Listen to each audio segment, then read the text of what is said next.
unpacking today's headlines. This is Souls and Liberty in Depth.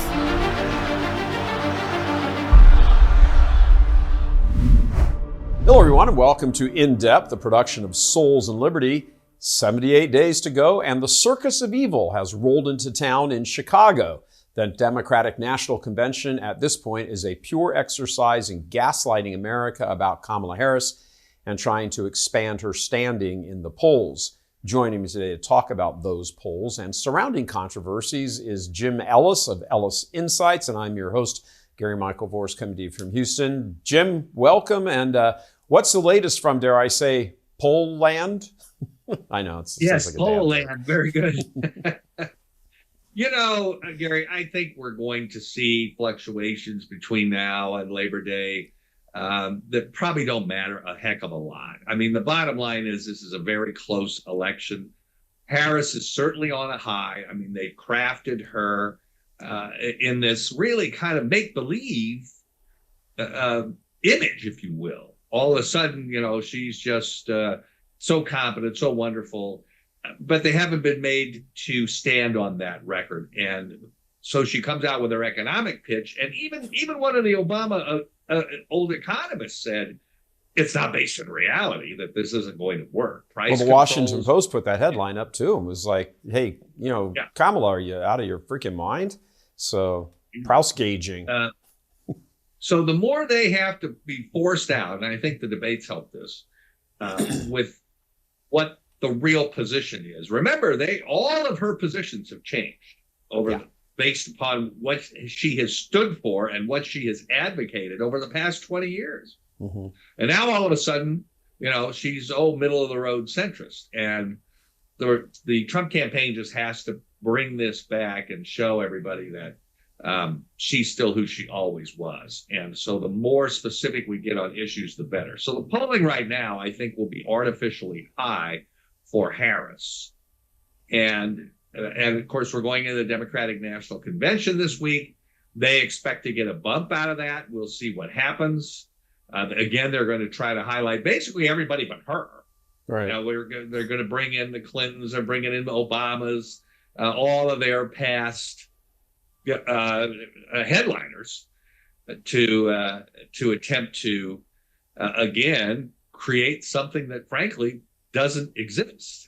And if they can do it, it's going to be one of the biggest con jobs we've ever seen in the world. So the polling is interesting. I know we've seen some instances talking about that it isn't. There haven't been that many polls. I'm not sure that's the case. And the idea that the pollsters are really kind of fabricating some of these numbers, not the professional pollsters. They don't, and the reason they don't is because they really all want to get in on the corporate dollars. That's where their business makes money. And the only way they do that is to prove accuracy. Right. And if you're going to poll for a company on products, they are not interested in bias. They're interested in accuracy. So I think that there's a big difference between the professional pollsters and some of these ones you've never heard of, and there's several of those out there right now. Right. And a lot of the university polls a lot of times are not the most accurate. But if you look at the professional pollsters, their reputation relies on their accuracy for future business. Well, looking at from that standpoint, I don't think the two you and I have talked about in the past, Trafalgar and Rasmussen. I mean, they don't seem to have been infected with the Harris virus. I mean, have things tightened up a little bit in some of the states? Yeah, but I mean, in all of their polls of everything, they all still have Trump in the lead. A little narrower lead, but it doesn't look that different than it did when when they were polling him against Biden. No, it really doesn't. And it's the other things you got to keep in mind too. First of all, she's on a high, so she's not really gotten hit much with anything yet. That's going to change between Labor Day and the election. Let me interrupt you there. Let me interrupt you there, Jim, for 1 second and ask that and say, yes, I think under traditional things, it was Reagan Mondale or, Bush Gore or whatever. That's true. But who's going to do the hitting if the media is stumping for her and covering up and being part of the lie? Where are the hits going to come from? They've got to come from the Trump campaign. But how? and the Trump outside organizations. But they just Well, they're going to have to use, I mean, their media ads. They're going to have to use. I mean, his rhetoric is going to have to get better. He's got to get back on message, which I think they're starting to do again. He seriously got off message. Yeah. Attacking Governor Kemp in Georgia at that rally, that did him no good at all. Right. He's got to get back on the differences between his record and their record. And it's still Biden's record. It's the Biden-Harris record. The border is still a big issue. So let me ask this. Here's the concern on the messaging part of like hitting her. Okay, she has the entire corporate media machine on her side. Most of the social media, with the exception probably of Twitter, X, on her side. When they each hold their rallies, the local media and the national media, makes her Saint Kamala and then attacks Trump for everything. Now he's old and now he can't think and the whole bit. So the only place there is actually a fair demonstration of his points, attacking, if you want to call it that, attacking Kamala's record, or actually presenting the truth of her record, might be a better way to say it. The only place that's going to happen is in the air war on radio and TV ads and social media ads and buys and all that. And they have just as much money and are going to be doing the same thing. So his attacks there in the world where he pays for those attacks and gets to control them is somewhat neutralized by their same thing, which pack of lies ads. And then when you turn to the coverage, the media coverage, she's got air cover everywhere. So he doesn't have even close to a fair playing field. So how does he compensate for this? Well, he didn't in 2016 with Hillary Clinton either. I think the numbers right now are very similar to that election, the 2016 election. And the other thing to keep in mind is Trump generally underpolls in most of these states. So if you look at and go back at the other polls like I do, and you look at where he is on the polling versus how he actually performed, and in most of the key states, Georgia was an exception to this, by the way. Georgia was dead on. But the rest of them, he's about 2 to 3 points under polling. And if you said, well, if that is consistent again in 2024, he's an elite in most of these places. And keep in mind, even under those New York Times Siena College polls, which were pretty negative for Trump around the country, Georgia and Pennsylvania, he was up. If he takes Georgia and Pennsylvania and holds all the states that have voted for him twice, he wins. Yeah. So remember, it's getting down to those key battleground states and how they are doing there and how the message is communicated there and if there's a swing. Now, the one thing that the pollsters are not picking up is if you look at the latest registration figures. Now, there's 30 states in this country there that you register by political party. So in other words, you designate if you're a Republican, a Democrat, an independent, or in some states, what minor party you're a part of. So 8 of those are in battlegrounds. Arizona, Maine, Nevada, New Hampshire, New Mexico, North Carolina, Pennsylvania, and the 2nd Congressional District of Nebraska. Remember, Nebraska and Maine split their votes. Right. And the congressional districts carry their own electoral vote. So in those 8 places that are critical to this election, the people register by party. And in all 8, the Republican numbers today are better than they were in 2020. Versus the Democrats. The Democrats are actually, their registration is down in every one of those places. The Republicans are up. Now, the 3 interesting states are Arizona, Nevada, and New Hampshire. And if you look at the gain in registration, and now in New Hampshire, there are now more registered Republicans than there are registered Democrats. Of course, there's a big independent number in all of these states, and how they break is it's hard to say right now. But in terms of registered Republicans, registered Democrats, there are now more registered Republicans in New Hampshire. Now, that's significant because this is one of the states that could, if it does flip, that Trump could actually win without taking a Great Lakes state. Right. And if you look at Arizona, Nevada, and New Hampshire, now this is a little bit complicated to follow, but I'll try to make it as simple as I can. Today, the difference between the Republican gain, in other words, the net Republican gain in registered voters in Arizona, Nevada, and New Hampshire is greater than the deficit Trump lost to the state by in 2020. That is very significant. I was going to say, And so that is means something that pollsters translates will not into all things being, usual, which oftentimes they're not, but you've just overcome, Trump has overcome the loss. We can talk about whether they're actual losses or not at some other time. But what is officially the loss, Trump has compensated for that and exceeded it. At least on paper. Mm-hmm. And now they have to convert that into actual votes on election day. Sure. And so that's where the work comes in. And of course, these people that register as independent or not affiliated or won't state party, most of them lean to one side or the other. Sure.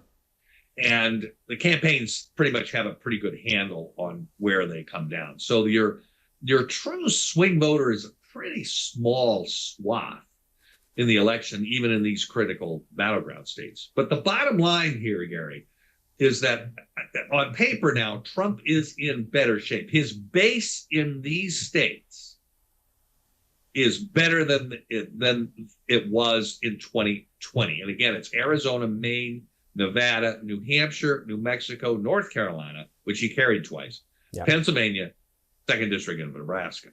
And in the three, Arizona, Nevada, New Hampshire, he's made up the difference of his defeat by Republican registration. Now he's got to convert all that into votes for himself, but his chances of doing that are actually a lot better than they were in 2016, for example. Sure. And he was able to do that. So I still think the fundamental difference here is that Kamala Harris is still a weak candidate.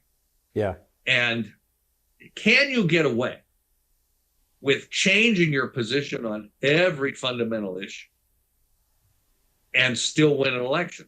The answer is we're going to find out in November, because that's what they're trying to do.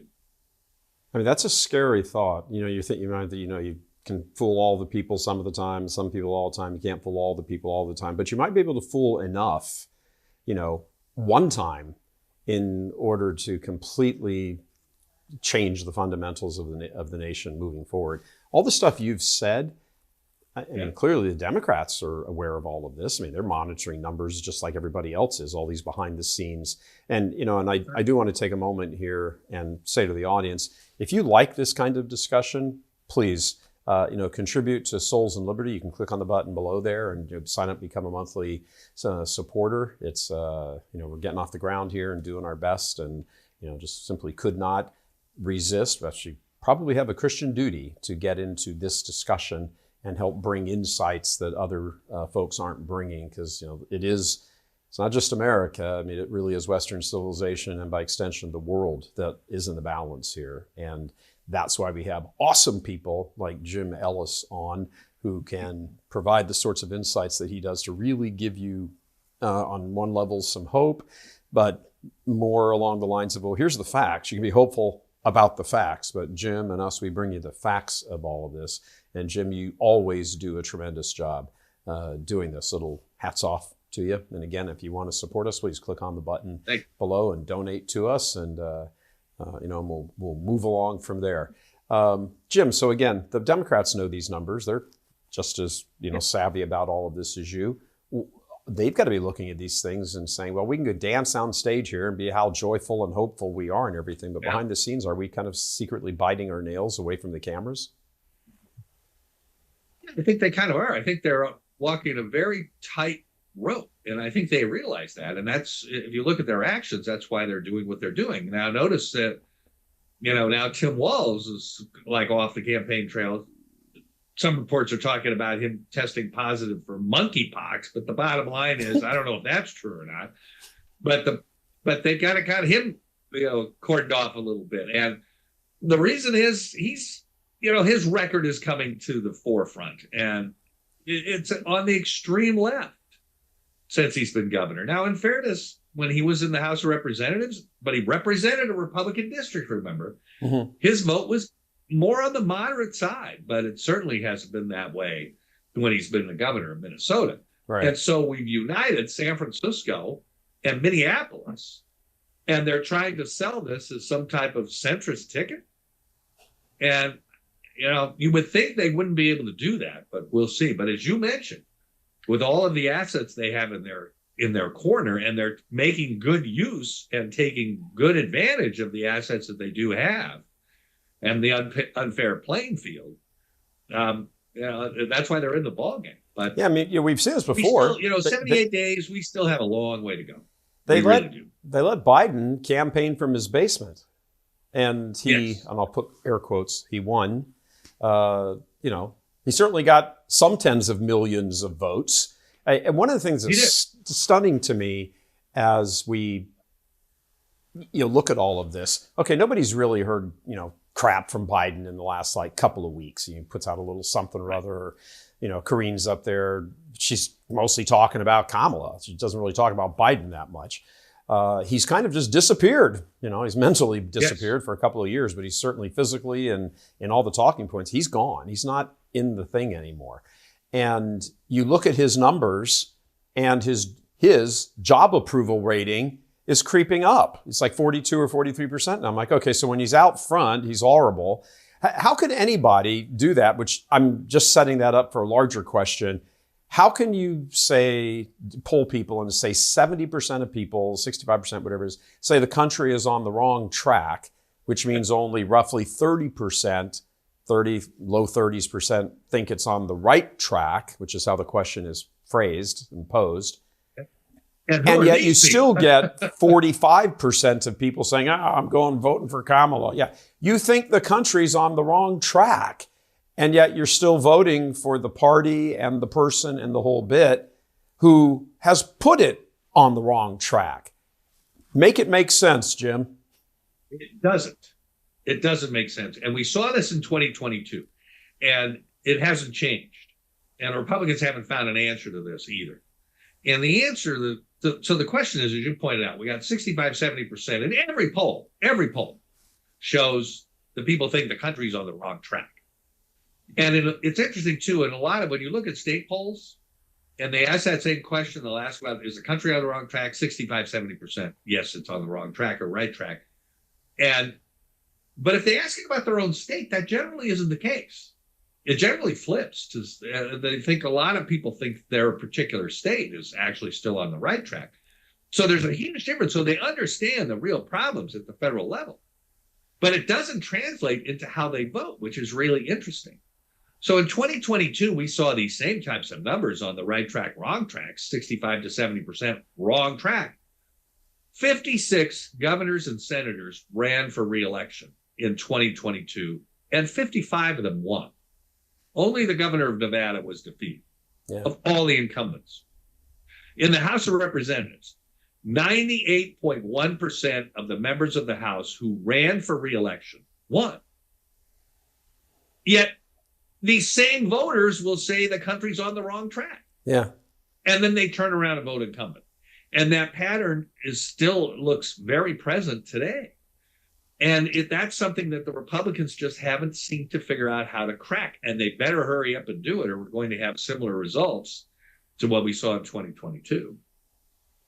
Do you think the the strategy is, post-convention with Kamala's, whatever speech Thursday? After that, the strategy is going to be just keep her away from the media, no interviews, or if they are, it's like one heavily scripted sit-down interview at the most friendly outfit and, reporter. Yep. They hesitate to call them journalist, that they can find. Look, they either got to put her out or they don't. I mean, they got to make a decision on that. And if putting her out in a limited fashion is still putting her out. We didn't see Biden at all, except those silly little Zoom things where he lost his train of thought and got caught talking from a prompter, right, in his basement in 2020. Is it even feasible to think that they can do that now and have some measure of success? Or will they just scrap that and say, okay, we're getting hammered on this, let's get out there? Well, so far they seem to be getting by with it. But again, it's still kind of a honeymoon period. Isn't this really just an extension of the Biden cover-up, though? Yeah. I mean, they covered up Biden for years, and then it became evident when he had the debate that, oh, how bad he is. And I think the Republicans need to remind everybody about, first of all, the coup that took place to remove him as the nominee. And like in a similar way that Vladimir Putin gets elected, they just indicated, the elite said, no, this is who you're going to vote for, period. Right. I thought Biden made a pretty good point when he said, I've had over 14 million people vote for me in these primaries. Yeah. She has had none. Yeah.